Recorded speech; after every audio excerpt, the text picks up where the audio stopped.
Jadi beliau akan menyampaikan ada dua angka yang didengarkan dengan sesama dan kemudian diikuti setelah beliau mengucapkannya. Dan bisa cakupan kanannya di depan ulu hati. Om Namo Bhagavate Vasudevaya.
Pertama beliau menyampaikan terima kasih kepada tuan rumah yang telah mengatur acara ini untuk kita bisa bertemu.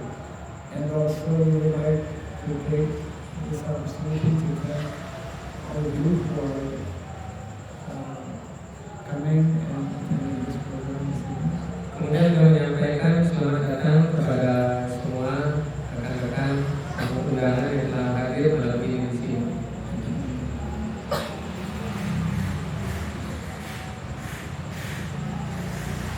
Today we like hear you with what we call Krishna consciousness. like to briefly explain how these teachings, Vedic teachings, Vedic knowledge, have been especially introduced in the Western world quite recently. Beliau akan menjelaskan secara ringkas bagaimana ilmu pengetahuan spiritual kebudayaan Weda ini diajarkan di negara Barat pada awalnya. Of course, spiritual topics have always existed and have always been studied in so many countries of the world. Tentu saja pembahasan spiritual telah didiskusikan sejak dahulu kala, bahkan di negara-negara Barat sekalipun. But what is special about what we call Krishna consciousness is knowledge that is coming from the Vedic sources, Vedic knowledge. Mengenai kesadaran Krishna yang kita kenal ini, itu berdasarkan dari ilmu pengetahuan dari kitab suci Veda. Vedic knowledge is still very less known throughout the world. Ilmu pengetahuan Veda ini masih sangat jarang dikenal, bahkan di seluruh dunia. Although Vedic knowledge is actually the most ancient of all spiritual knowledge. Meskipun ilmu pengetahuan Veda ini adalah ilmu pengetahuan yang paling purba yang kita temukan di dunia ini. The very word Veda, Veda is a Sanskrit word. The very word Veda means knowledge.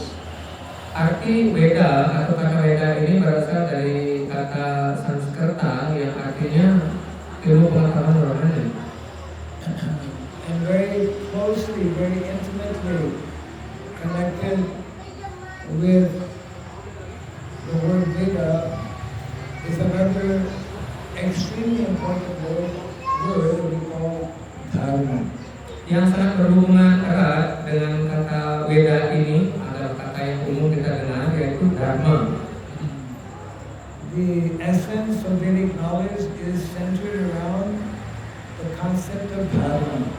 Intisari dari pendidikan Veda itu terakumulasi dalam kata Dharma. And very important to understand that Dharma is not exactly the same as religion. Dharma is something different from religion. Dan kata Dharma ini tidak bisa kita terjemahkan secara pas itu dalam kata agama. Jadi Dharma ini sesuatu yang lebih dalam. Yes. This Vedic knowledge up until maybe 50 years ago was actually more or less hidden or concealed in India. Ilmu pengetahuan Veda ini secara umum itu masih sangat bisa dikatakan tersembunyi dan umumnya hanya masih terikat di India. And it is by the good efforts, by the mercy actually of one very special individual, Indian person, by the name of Srila A.C. Bhaktivedanta Swami, Srila Prabhupada, who brought actually this Vedic knowledge outside of India and introduced in so many countries around the world. Dan atas usaha khusus dari seorang kepribadian yang bernama Srila Prabhupada, kemudian membawa ilmu pengetahuan Veda ini sekitar kurang lebih 50 tahun yang lalu dan membawanya ke negara Barat. Yes.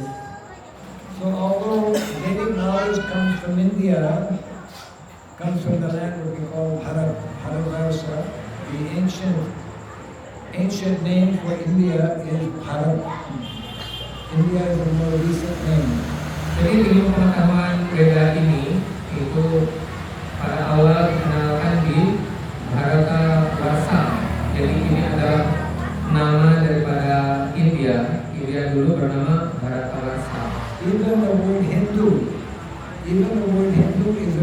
Sanskrit name is actually not in the Vedas.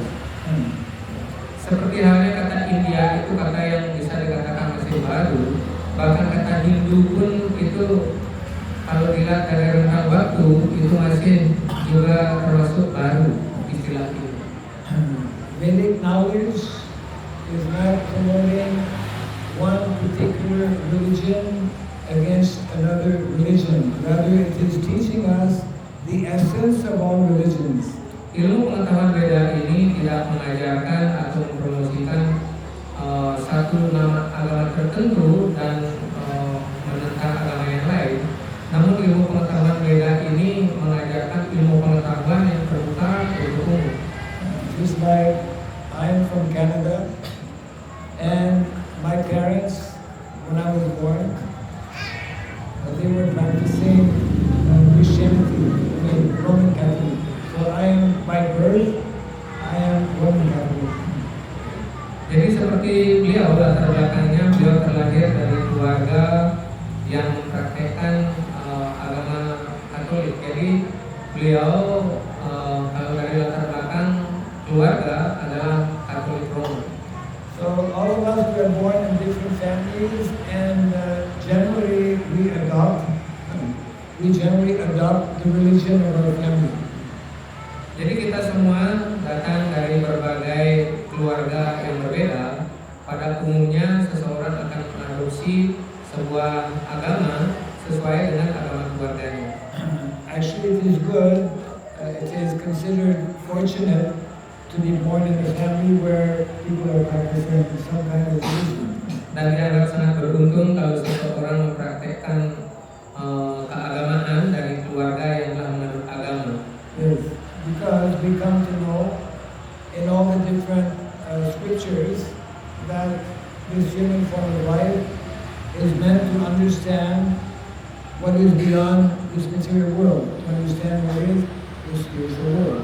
Kita telah mempelajari berbagai ilmu pengetahuan, dan pengetahuan yang sangat tinggi yang kita pelajari sesungguhnya untuk mengerti jati diri yang sebenarnya.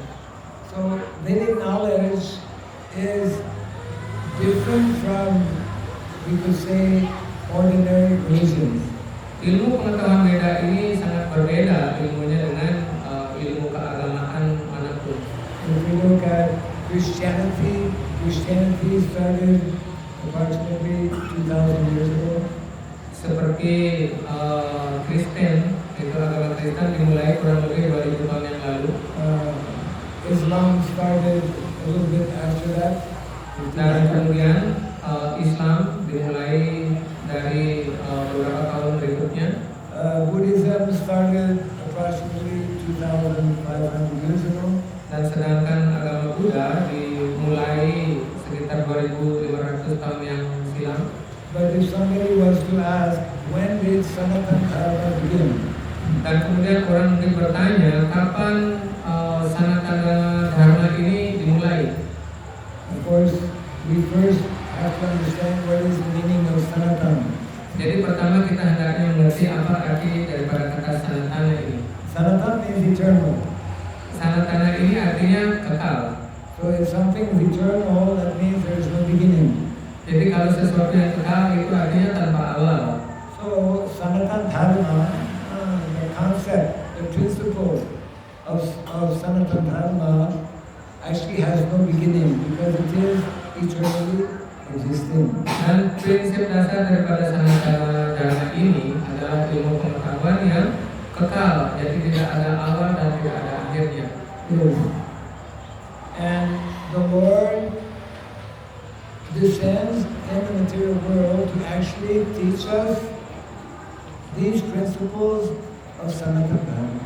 Dan Tuhan Yang Maha Esa muncul di dunia material ini untuk mengajarkan nilai-nilai daripada Sanatana Dharma. And one of the very, very important books connected with Sanatana Dharma, it is a book of knowledge. It is named as Bhagavad Gita.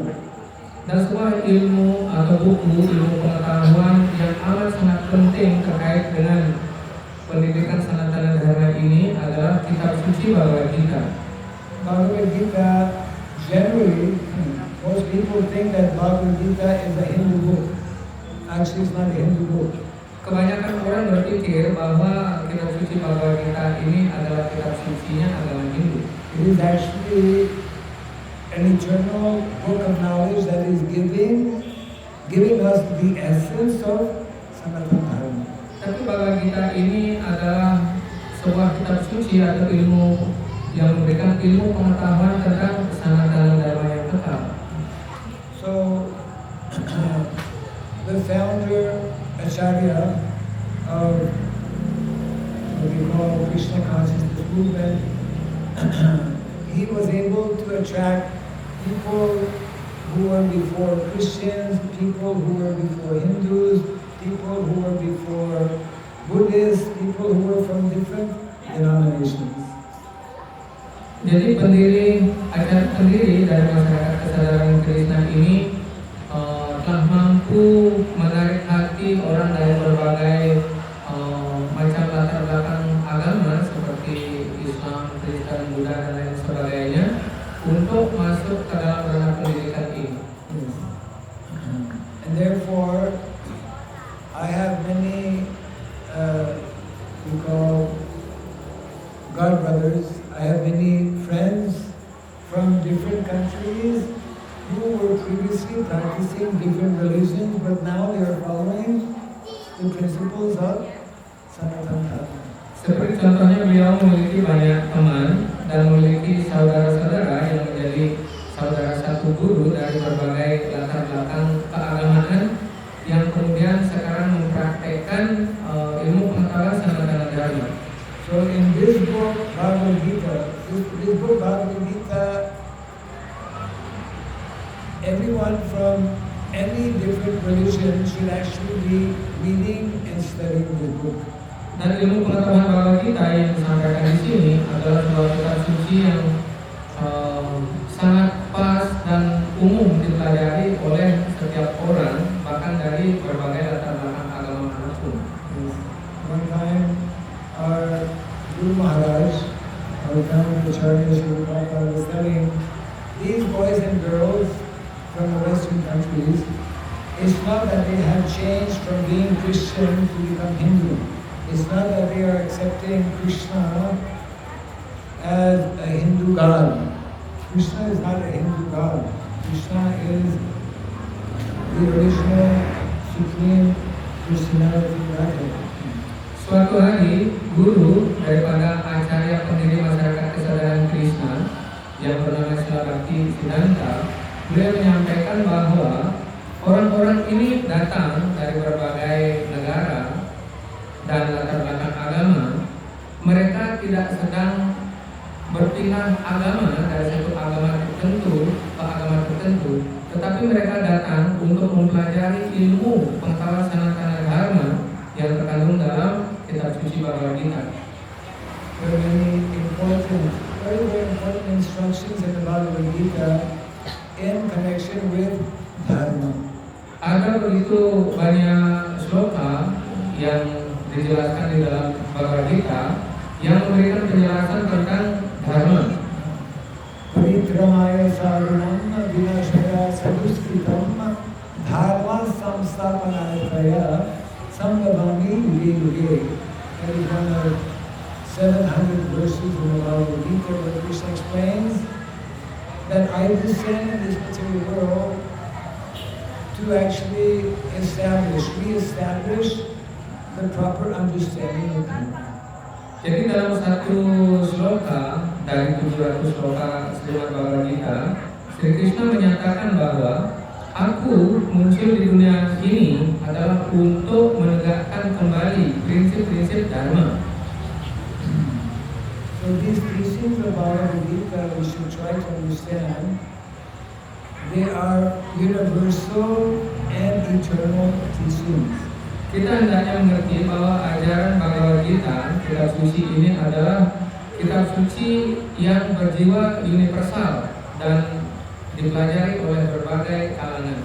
And because they are universal and because they are eternal, anyone from any religion can benefit immensely from knowing about the teachings of Bhagavad Gita.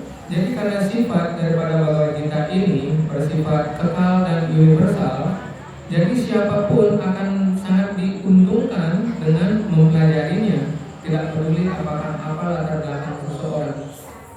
Because I am from Western country means quite far from India. In this lifetime, in this body, it took me 25 years to even know that Bhagavad Gita existed. Jadi beliau karena berasal dari negara barat, tentu saja sangat jauh jaraknya dari India, dan memerlukan kurun waktu 25 tahun untuk pada akhirnya beliau sampai bertemu dengan kitab suci Bhagavad Gita. So Bhagavad Gita, the teachings of the Bhagavad Gita, they are described as ABC of spiritual life, preliminary knowledge. Dijelaskan bahwa kitab suci Bhagavad Gita ini seperti pendidikan dasar ABCD daripada ilmu pengetahuan Veda yang luas tersebut. So for the first 25 years of my life, I did not know about ABC. Jadi beliau merasakan dirinya sampai 25 tahun umurnya bahkan tidak tahu ABCD. Yeah. So when one doesn't know about the ABC, one cannot be happy. Jadi kalau seseorang bahkan tidak tahu ABC, jadi dia tidak akan bisa berbahagia. So I was not happy as a young man. Actually all of us, whether we are young or whether we are older, if we don't know the ABC of life, we cannot be happy. Jadi tentu saja beliau sampai umur 25 tahun itu sangat tidak berbahagia sebagai seorang pemuda yang tidak tahu bahkan ABC. Dan kita semua bahkan sudah coba saja kita sampai umur tua dan tidak tahu ABC, apakah kita bisa berbahagia? Actually, 2 months ago, I was in a conference call with some devotees, I forget from some country, and one of the members in the conference call, he was a new devotee. He was 92 years old. 92, new devotee. Jadi beberapa waktu yang lalu, sekitar 2 bulan yang lalu, beliau dalam sebuah pertemuan conference call itu bertemu dengan orang dari tempat yang sangat berbeda. Jadi beliau umurnya sudah 92 tahun dan baru mulai mengenal tentang ilmu pengetahuan ini. I mean, at 92, he was coming in contact with Bhagavad Gita, and he was like a young boy, very excited. Jadi dijelaskan itu setelah umur 92 tahun baru bertemu dengan ajaran Bhagavad Gita dan merasakan begitu bergairahnya seperti anak muda. Dan sampai 92 tahun baru bertemu dengan kitab suci. In the Bhagavad Gita, it is explaining what are the qualifications for someone to become excited, to become enthusiastic about this knowledge of Bhagavad Gita. Jadi dijelaskan dalam Bhagavad Gita kapan seseorang sesungguhnya akan bisa bersemangat untuk mendapatkan ilmu pengetahuan ini. There are 3 qualities that one needs to develop in order to understand the essence of Bhagavad Gita. Untuk bisa mengerti esensi daripada kitab suci Bhagavad Gita, seseorang hendaknya sudah memiliki 3 kualifikasi dasar. Yes, very important to understand these qualities, because if we don't have these 3 qualities, we cannot capture the essence of Bhagavad Gita. Jadi amat sangat penting untuk mengetahui kualifikasi apa saja yang seseorang harus miliki untuk bisa mendapatkan esensi daripada ilmu pengetahuan Bhagavad Gita. So that is also explained in one of the verses in the 4th chapter of the Bhagavad Gita. Jadi dijelaskan juga di dalam sebuah sloka dalam Bhagavad Gita. Vidi pranipatana pariprashnena sevaya upadakshanti te jnaninas tattvadarshinaha Tattva Darshinaha. Tattva means actually what is the absolute truth.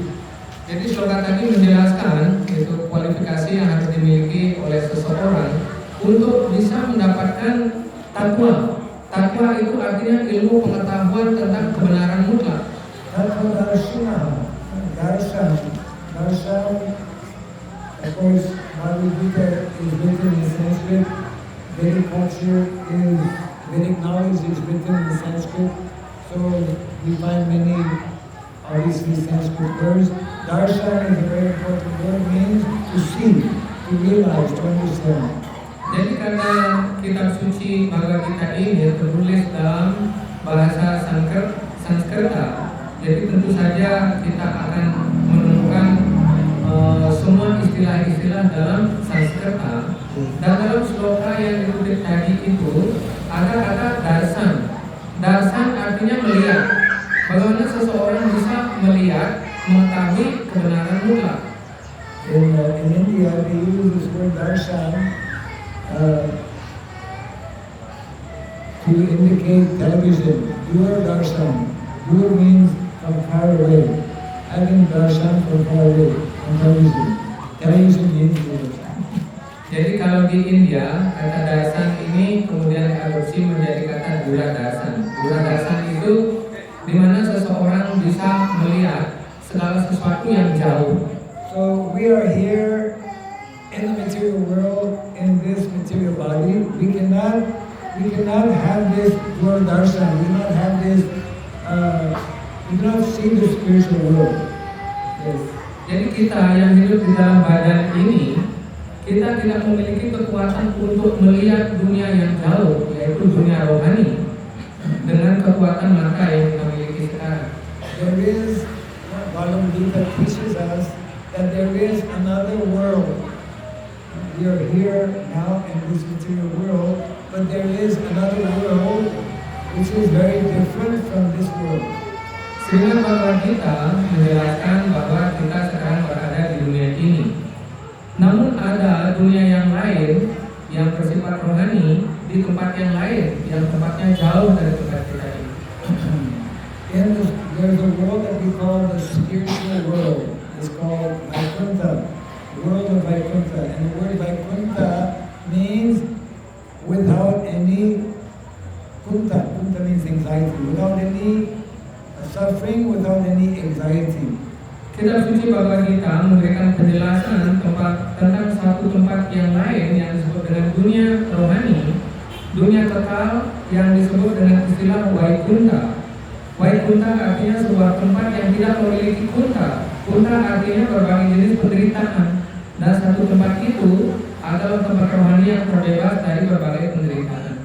And those living entities who live in the world of Vaikuntha, they have spiritual bodies, transcendental bodies that are Sat, Chit, Ananda. Jadi mereka yang tinggal di dunia-dunia rohani memiliki sebuah badan dengan kualitas-kualitas khusus, yaitu kualitasnya disebut dengan kualitas Sat, Chit, dan Ananda. Sat means eternal. Jadi sifat Sat ini itu artinya kekal. Chit means full of knowledge. Chit artinya penuh dengan pengetahuan. And Ananda means full of happiness. Dan Ananda itu artinya penuh kebahagiaan. But our present body is not Sat, it is Asat, it is temporary. Dan badan yang kita tempati sekarang, badan material ini tidak kekal. Jadi sifatnya kebalikan, yaitu bersifat asat. And this body is not full of knowledge, otherwise why we spend so much money going to school, to college or university? It is full of imperfect knowledge. Dan badan ini itu tidak memiliki pengetahuan apapun. Jadi kalau saja badan ini memiliki pengetahuan, kita tidak akan membuang-buang waktu dan biaya untuk belajar sampai pendidikan tingkat tinggi di universitas. And everyone in the material world who has this body that is temporary and that is full of ignorance is also full of unhappiness. Jadi bagi mereka yang mendapatkan badan material di dunia material ini, Jadi badan ini bersifat sementara dan penuh dengan penderitaan dan kebodohan. So Bhagavad Gita, actually the knowledge in the Bhagavad Gita is teaching us that actually this body is very temporary. This body is not really us. We are that living entity, the spirit soul within this body. Ilmu pengetahuan Bhagavad Gita ini memberikan pendidikan dasar kepada kita dan pemahaman bahwa badan yang kita miliki sekarang ini bukanlah badan kita yang sejati. Badan ini bersifat sementara. And all of us, we are trying in so many ways to find happiness. Dan kita semua telah berjuang keras dengan berbagai usaha untuk mendapatkan kebahagiaan. People, they will leave their country and go to America thinking they can find happiness. Jadi orang-orang dari berbagai negara tidak berbahagia di tempatnya dan berusaha pergi ke negara lain. Banyak yang berpikir bahwa Amerika adalah tempat atau negara yang sangat bahagia. We make so many plans. Every day, all the time we make plans how to become happy. Setiap hari orang-orang berusaha keras membuat berbagai rencana untuk menjadi bahagia. One question, if somebody is living in a prison house, if someone is a prisoner in a prison house, can he actually become happy? Beliau bertanya, seandainya orang berada di dalam penjara, apakah orang yang ada di dalam penjara itu berbahagia? Tidak. In a prison, we sometimes have different cells, class A, B, and C. First class, second class. But whether I am second class, third class, or even first class, still I'm in the prison. Jadi di penjara pun ada tingkatan-tingkatan, ada penjara kelas 1, kelas 2, kelas 3. Jadi di penjara meskipun penjaranya itu kelas 1, kelas 2, kelas 3, tetap saja penjara, tetap saja tempat yang sangat mengerikan. So some people are thinking, oh, I'm very fortunate, I'm born in America. Oh, I'm fortunate, I have such a beautiful body. Oh, I'm fortunate, I have good intelligence. But actually, all of that is temporary. Jadi orang-orang berpikir, oh saya sekarang menjadi lebih bagus karena saya tinggal di Amerika. Oh saya sekarang adalah orang cerdas, saya berpendidikan, saya orang terhormat. Tetapi tetap saja berada di dunia material. No matter what adjustment we make in the material world, we can never be happy in the material world. Selama kita berada di dunia material ini, pengaturan apapun yang kita lakukan, tetap saja seseorang tidak akan mendapatkan kebahagiaan yang sejati. So actually we must understand that we are different from this body and our place of residence. Our eternal place of residence is not in the material world, but actually in the world of Vaikuntha. Jadi pertama kita hendaknya mengerti bahwa badan ini bukanlah badan kita yang sejati, dan tempat kita di sini bukan tempat kita yang sejati. Kita memiliki badan yang khusus dan tempat yang khusus di dunia rohani. Yes. And all of us, we are trying in so many ways to establish good relationship. Kita semua telah berusaha untuk menegakkan hubungan yang baik di dunia ini. Which is natural actually because our natural position, natural need that we all have is to feel love and affection with other living entities. Jadi memang hal alami yang kita miliki, setiap orang ingin memiliki hubungan dengan berbagai orang lain. Jadi itu adalah sifat alami. Yes. But we know how, especially in this age of Kali, now we're living in the age of Kali, very difficult age.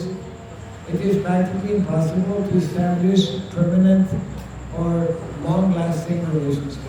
Tetapi kalau kita pahami bahwa kita sekarang berada di era atau zaman Kali Yuga, jadi sulit sekali untuk menjalin hubungan yang kekal segala sesuatu tidak bertahan. Actually, even we may have the best relationship in the material world, at some point, it must end. Bahkan kita telah merajut begitu hubungan yang sangat baik di dunia ini, tetapi setelah beberapa waktu hubungan itu pecah. So therefore, Bhagavad Gita is teaching us that in order to actually become happy and fully satisfied, we need to re-establish our lost relationship with God, Krishna. Karena itu kitab suci Bhagavad Gita memberikan ajaran kepada kita bagaimana kita bisa membuat hubungan kita terjalin kembali dengan Tuhan yang Maha Esa yang kekal. Inilah yang menjadi tujuan kita. Yes. We can only begin to feel full happiness and satisfaction when we establish a loving relationship with God. Jadi kita hanya akan bisa merasakan kepuasan dan kebahagiaan sejati apabila kita telah menjalin lagi hubungan kita yang terputus dengan Tuhan yang Maha Esa. Yes. So Bhagavad Gita, actually every year, the month of December, which is in a few days, we will start. Bhagavad Gita was spoken 5,000 years ago by Lord Krishna in the month of December. Jadi kita berada di bulan Desember ini, sesungguhnya beberapa hari lagi akan diperingati hari munculnya ilmu pengetahuan suci Bhagavad Gita, yaitu di bulan Desember ini. And therefore, every year in all of our different temples around the world, our devotees will distribute hundreds and thousands of Bhagavad Gita. Karena itu di berbagai tempat suci di seluruh dunia, para penyembah yang mempelajari kitab suci Bhagavad Gita, mereka akan menyebarkan kitab suci ini ke berbagai lapisan masyarakat dengan jumlah yang sangat besar.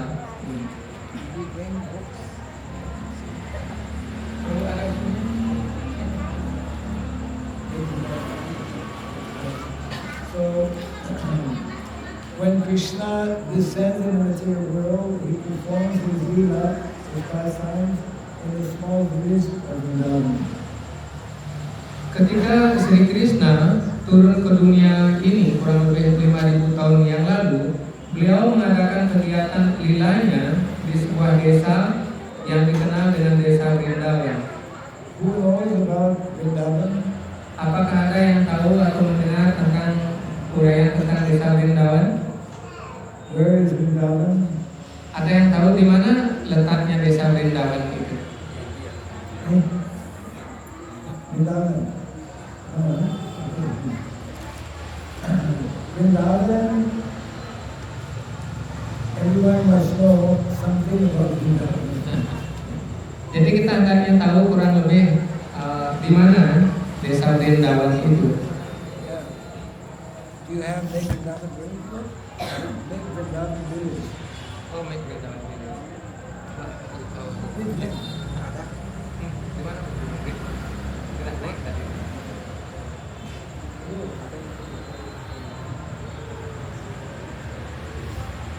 Forgotten to bring that. Forgotten to put in the car. It's forgotten to put in the car.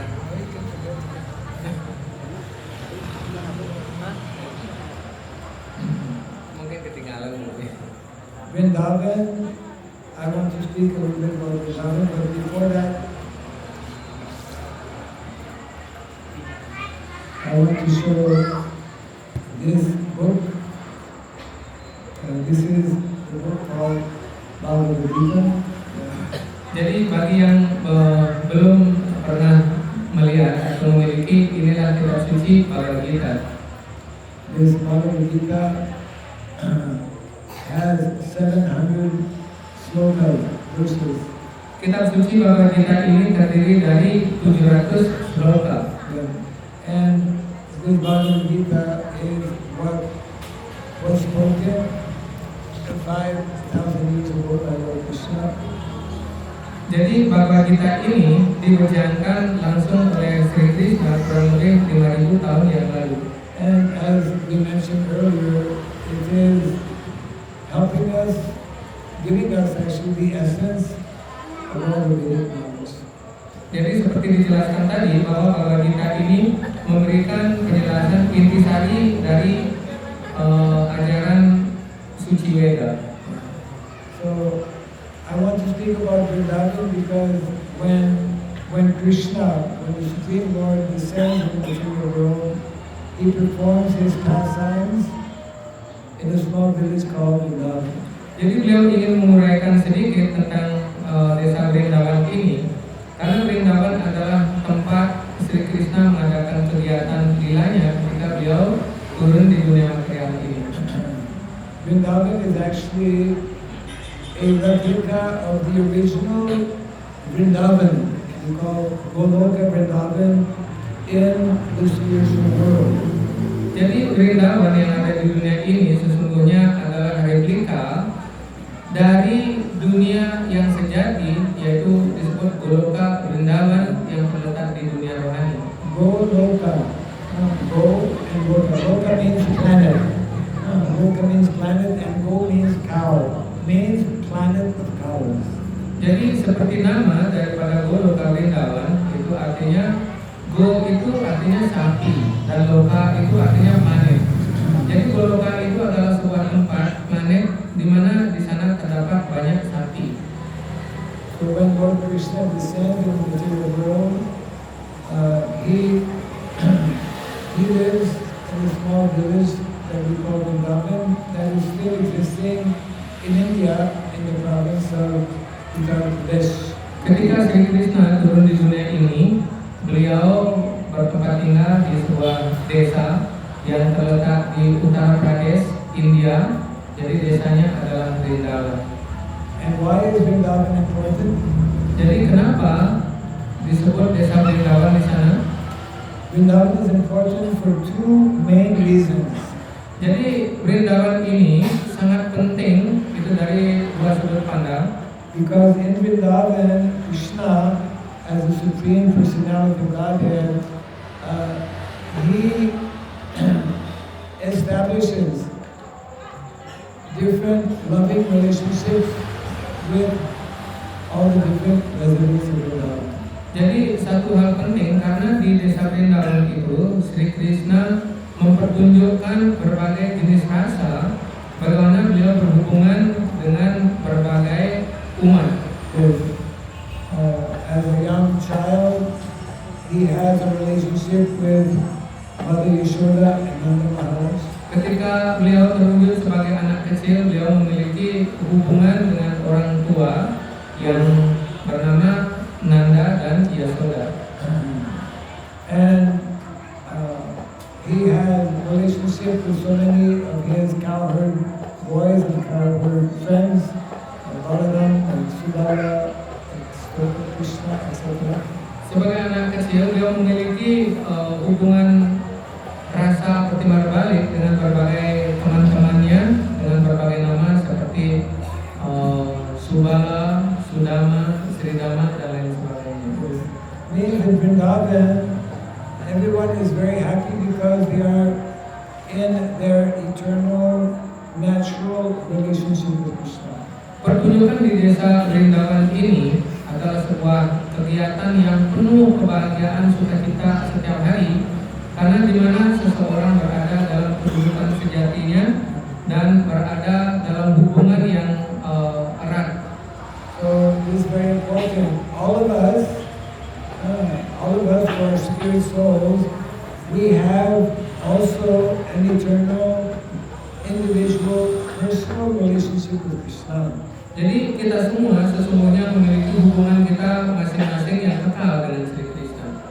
And we can only become happy when we uncover or discover that relationship with Krishna. Dan kita hanya akan bisa merasakan kebahagiaan sejati apabila kita telah mengungkap kembali hubungan kita yang sejati dan kekal bersama Sri Krishna. That is actually the natural position of all living entities, to be as a explained by Lord Chaitanya, Jive Sarvabhaya Krishna Nitya to be the eternal servants of Krishna. Jadi karena kedudukan dasar kita seperti diuraikan oleh Sri Chaitanya Mahaprabhu, kita sesungguhnya adalah memiliki hubungan sebagai hamba yang kekal daripada Sri Krishna. So that is the first reason. The first reason is that in Vrindavan, in that small village of Vrindavan, Krishna and all the residents of Vrindavan are engaged in wonderful spiritual relationships. Jadi di desa Vrindavan itu, di mana Sri Krishna bisa mempertunjukkan hubungan-hubungannya yang kekal dengan setiap roh-roh individu. Yes. And the second reason is that in Vrindavan, all the residents of Vrindavan, they live a very simple life. Dan alasan kedua yang dipahami dari kehidupan di desa Vrindavan itu bahwa setiap orang di sana sangat penuh kebahagiaan dengan kegiatan mereka masing-masing. Their main activities is connected with cows and land. Dan kegiatan mereka yang khusus terhubung dengan kegiatan pelindungan sapi dan pemeliharaan tanah pertanian. Yes. Actually, this is meant to be the perfect formula for living a simple and happy life. Jadi formula ini sesungguhnya merupakan prinsip dasar daripada kehidupan yang berbahagia. Yes. Not so long ago, actually, majority of people were living in villages. Not so long ago, majority of people were living in villages. Dan tidak dalam kurun yang begitu lama, waktunya sesungguhnya orang masih kebanyakan tinggal di daerah-daerah pedesaan. Yes. One did not have to travel very far to meet his different necessities of life. Dan umumnya seseorang tidak memerlukan usaha yang besar untuk memenuhi kebutuhan hidupnya sehari-hari.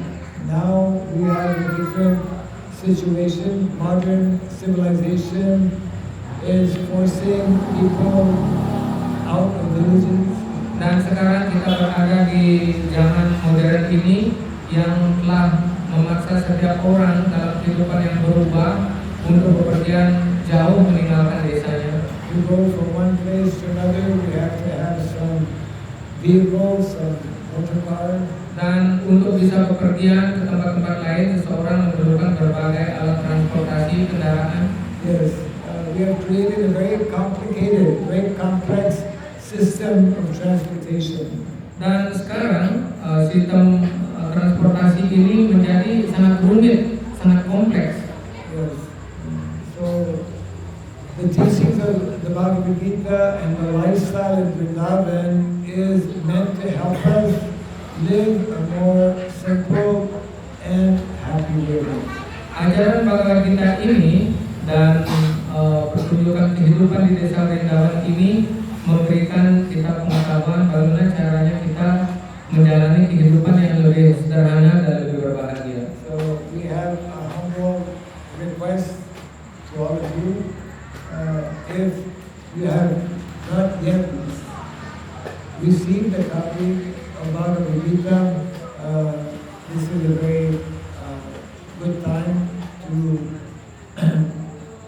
take Bhagavad Gita and to start reading and studying, because the secrets of life are actually contained in this Bhagavad Gita. Jadi beliau menyampaikan hendaknya bagi mereka yang belum memiliki Bhagavad Gita untuk bisa berusaha mendapatkan dan mempelajarinya, karena ini memberikan ilmu pengetahuan yang sangat mulia tentang jalan kehidupan kita. Dan rupanya Prabhu telah menyediakan beberapa nanti yang sudah sangat beruntung malam ini untuk diberikan sebuah kopinya. This Bhagavad Gita is translated in approximately 80 languages around the world. Khususnya Bhagavad Gita ini telah diterjemahkan ke dalam lebih dari 80 bahasa di seluruh dunia. And if anyone is interested in psychology, Bhagavad Gita is considered and known as the best book on psychology. Jadi bagi mereka yang itu ingin mempelajari atau dalam usaha mempelajari tentang psikologi itu, jadi bisa mendapatkan buku Bhagavad Gita dan ilmunya semua ada di sini. Most people in modern world, they have a lot of problem with their mind. Jadi kebanyakan orang di dunia ini memiliki permasalahan tentang pikiran. If any of you have any psychological problems, and the majority of people today do have, then the solution to all of your psychological problems are in the Bhagavad Gita.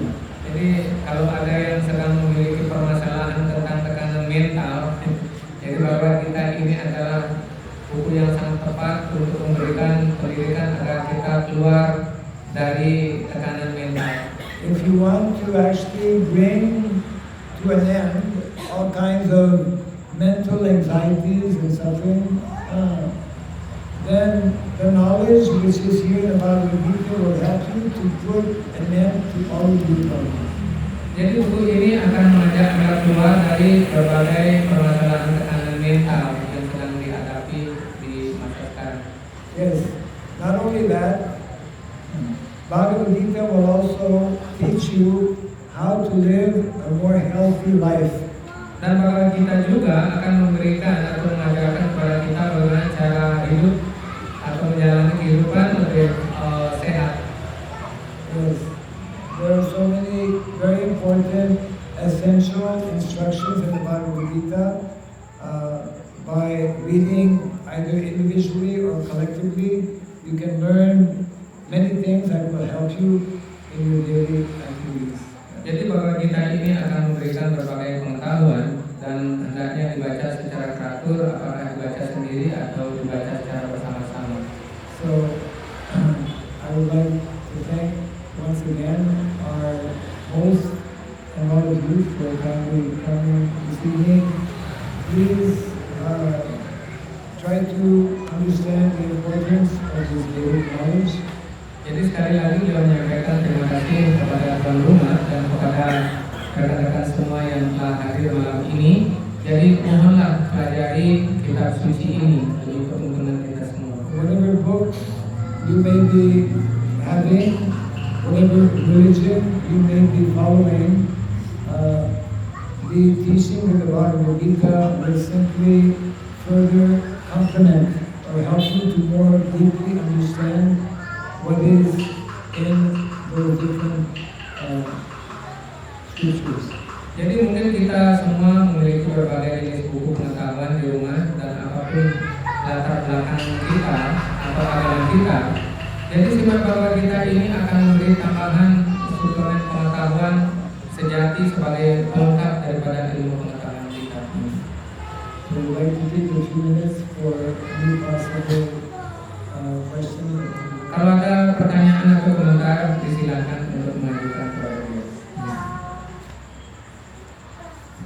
Maybe something that is not clear or something that Atau ada sesuatu yang meragukan dari apa yang disampaikan.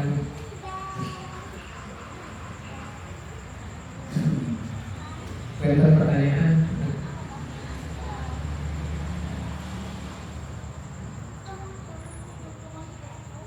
Yes. You want the mic?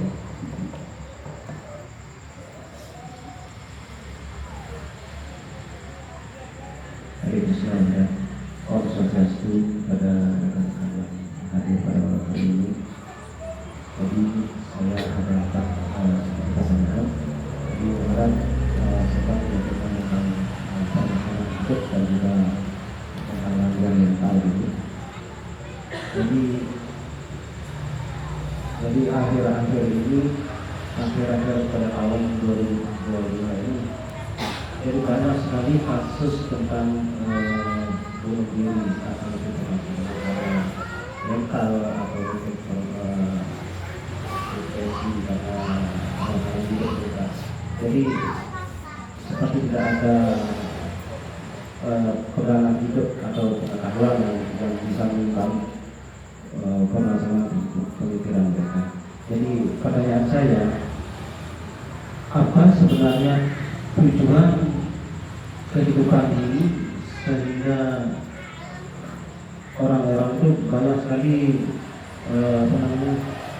ada variasi dalam hidup mereka, ada yang berpoya-poya, ada yang menikmati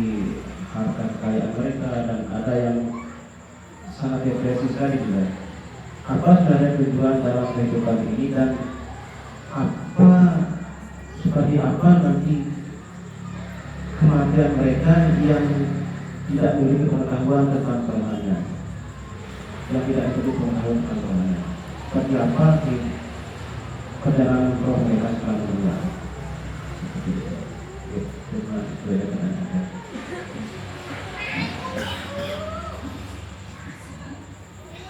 He said that nowadays so many news about people committing suicide.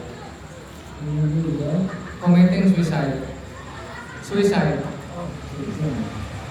So he asking many people trying to satisfy themselves in this life. What actually the supreme goal of life of everyone, and where they will go after death?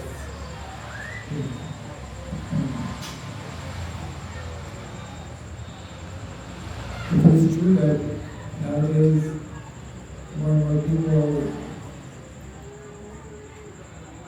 being unable to actually find happiness with suicide. So our Gita is teaching us that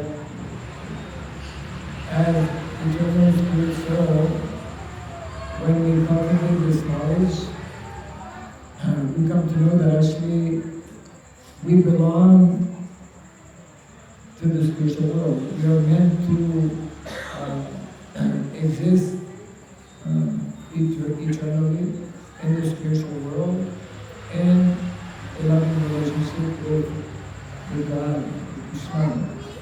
So therefore, unless we cultivate this knowledge, we will not be able to find this kind of eternal, long-lasting, ever-increasing love and affection that we're all seeking. Jadi memang benar itu di seluruh dunia, bahkan kita dengar berbagai berita tentang orang yang bunuh diri.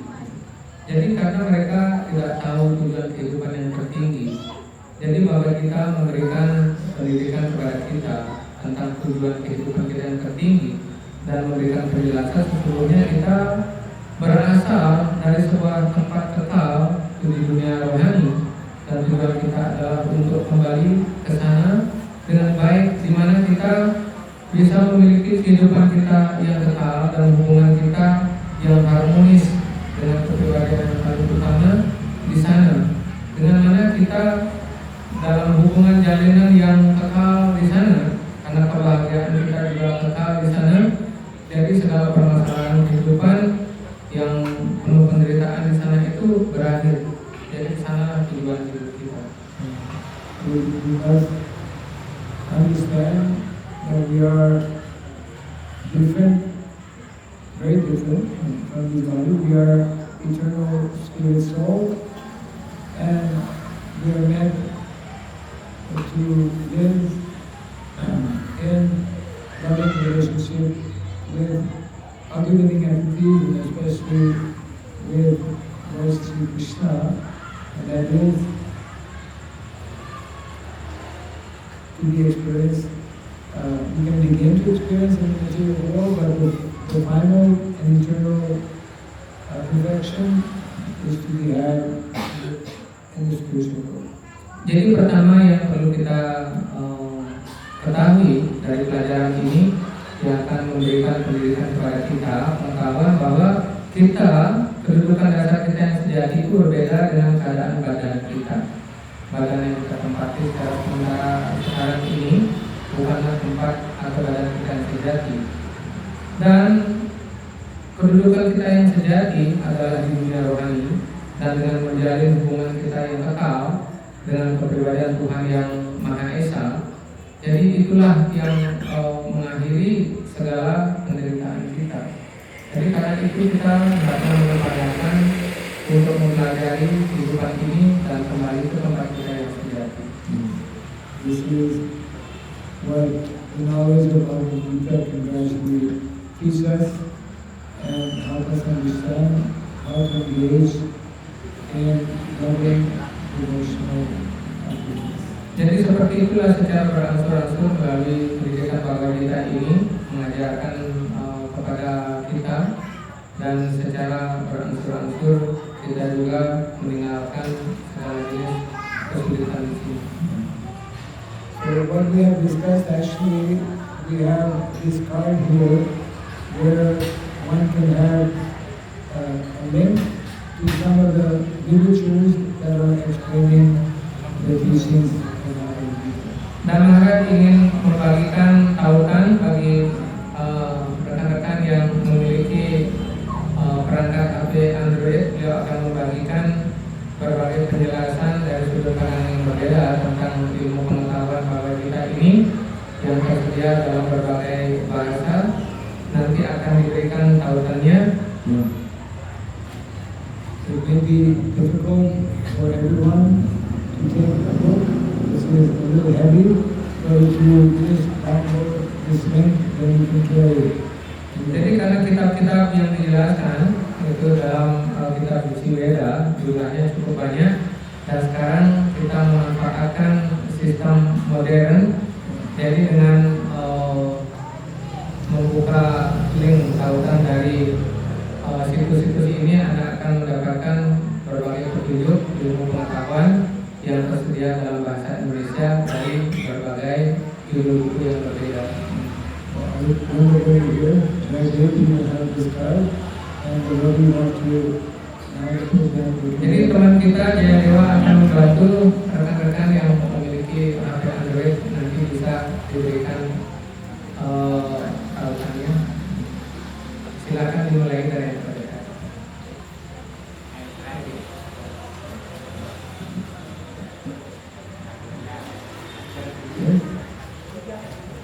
We can end by please reciting the word of mantra. Hare Krishna. Hare Krishna. Hare Krishna. Hare Krishna. Krishna Krishna. Krishna Krishna. Hare Hare. Hare Hare. Hare Rama. Hare Rama. Hare Rama. Hare Rama. Rama Rama. Rama Rama. Hare Hare. Hare Hare. The first fortunate soul who has the gift already on his cell phone. Jadi pertama akan dibagikan oleh Jaya Dewa, dan nanti yang lainnya bisa memberikan HP-nya agar diinstalkan tautan tentang buku-buku tersebut. Dan tuan rumah hari ini menyediakan beberapa Bhagavad Gita untuk diberikan sebagai hadiah. Dan untuk mahasiswa staf yang telah didaftar.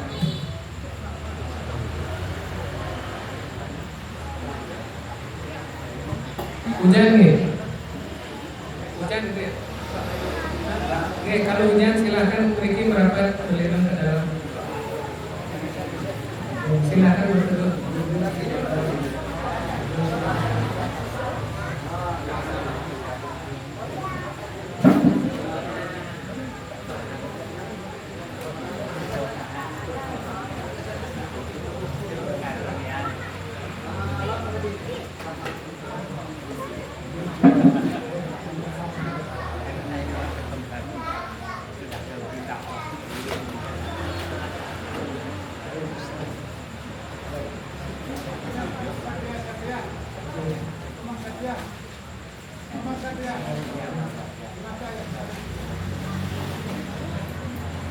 Keluar rumah.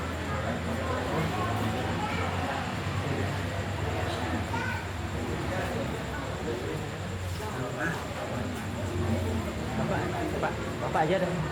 Bapak berdiri. Berdiri.